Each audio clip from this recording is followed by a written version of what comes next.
Bloodsuckers takes place over the small town of Blackwood. A coven of vampires has moved into the area and are threatening to use the succulent citizens as their personal blood donors. Although the vampires are numerous and strong, there are those who will not stand by and watch as these creatures of the night devour this innocent town. Alright, in the box you get 51 hunter cards and 51 vampires. These are your faction-specific decks that you're going to be dueling with. And they each have 4 card types. You have attack cards, you have impact cards, strike cards, and dodge cards. You're going to have 32 character cards, and these represent either your hunters or vampires on one side, and on the other side, they represent the innocent bystanders you'll actually fight over. You'll get one guide mat, and this is a foldable sheet that lets you know where to place the bystanders and where to put your vampires and hunters, and helps keep track of the score. You have one big board, and it has multiple uses. So it's going to track the number of turns in a battle.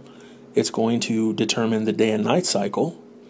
And it's also going to keep track of who controls which area and which area the actual battle is taking place. You have 20 action tokens, and each turn you're going to perform 3 actions. What these tokens represent are stored or banked actions. And you can only have 2 of these at a time. You're going to have 10 hunter attack counters and 10 vampire attack counters. And these are double-sided for 3 to 4 player games. And all they do is track the attack value on the character cards. You have 6 blood tokens and 6 adrenaline tokens. And these are faction-specific counters that give each side a special ability. So the vampires have the blood tokens, hunters have the adrenaline tokens, and it lets them do cool special moves, I guess. And you actually win these when you kill one of your opponent's character. You'll also get 4 player guides and 1 6-sided die.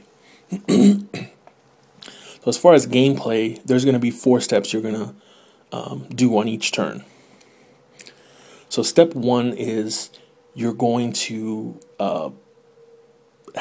perform 3 actions, and that includes playing a combat card, moving a character, drawing a card, tokens, things like that. Step 2 is like your draw step.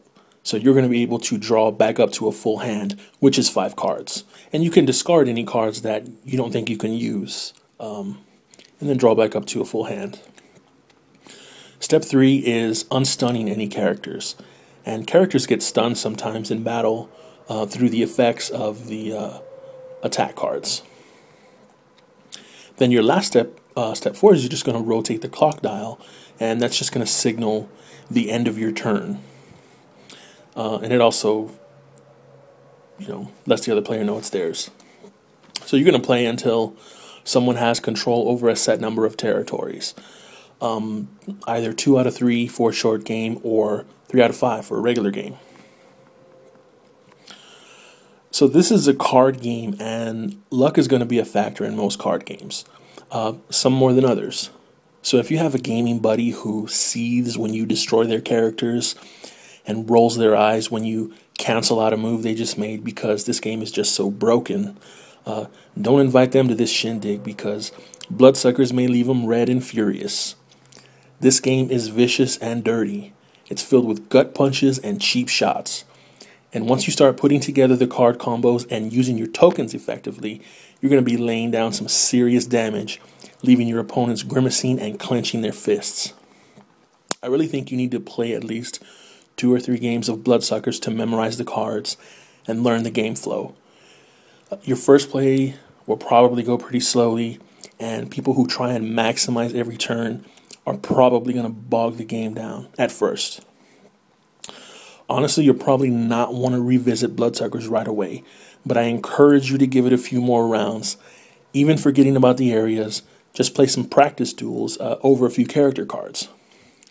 And since there's text on every single card, you're going to need some time to learn how to use each one and how they can work together. So if you're the type of gamer that shies away from direct confrontation and hates luck in their games, Bloodsuckers may not be for you. But if you have a crowd that enjoys playful smack talking and an occasional bloodbath, Bloodsuckers may be a fun way to let out your aggression.